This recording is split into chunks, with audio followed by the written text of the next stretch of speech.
Okay.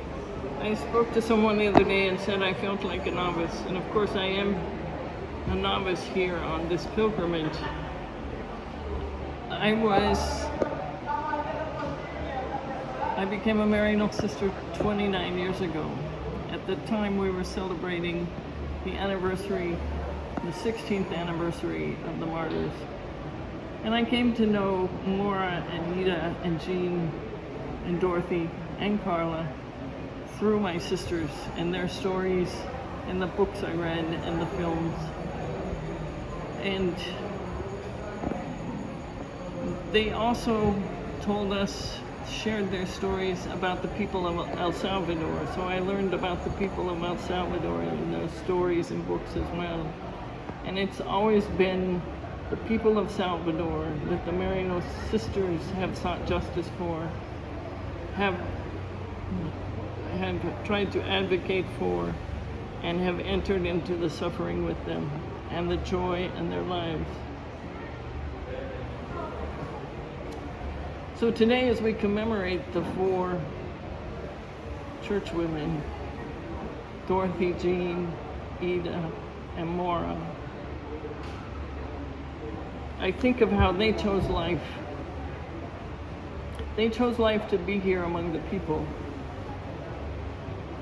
They were impelled by their love for God, for God's love for them, for the call that God gives us to share life with the poor. And this is where they found life, and they committed themselves to that. That discipleship is our discipleship to Jesus, and it comes with a cost. We need to remember the cost of discipleship in our own lives. When we remember these women, what are we spending to be with the people of God? Is my response to my call costing me? I think it cost all of us on this delegation something, because we gave up something to come here. And it's to come and learn the stories, to be with the people, and celebrate for women.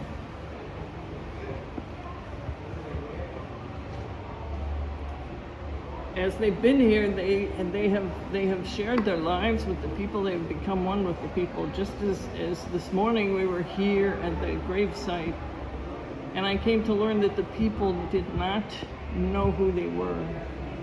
But the people here have now come to know them through the testimonies of everyone, to hear their stories, and and through that they came to love them, and they live with them here in eternity. So the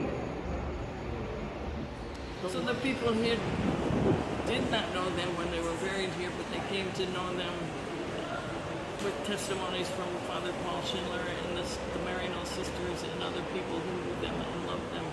So now the people here at the gravesite know them and love them as well.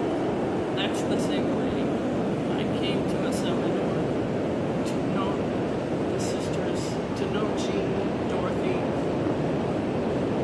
Carla, Ida, and Maura in the people of El Salvador, much more so than what I've known in the books. The people are the women are the people, and the people are with the women. And in the same way, they have become us. They are us, and we are them, and we are the people of El Salvador. This past week, when we were looking at the wall of names, the monument for the victims of the Civil War, and I walked the length of that wall, marking the names and the years, and it sucked the breath out of me. Because as I saw it, I knew the expanse of that monument could not have ever happened without the support of the United States government. We have to choose how we respond to the call today. What is our call to walk with these people who are suffering, and suffering not only here, but in the United States?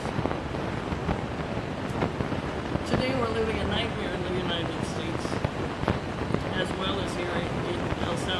immigrants are being treated without dignity. They're being taken at a moment, they're being detained, and they're being deported. Today we know that the dangerous lies being told about deportees in the U.S. is being continued here in El Salvador. The stigma of being criminals is following them here to their country, and they're being isolated because of it. So the United States has become as unsafe for the immigrants as the countries they have fled from now.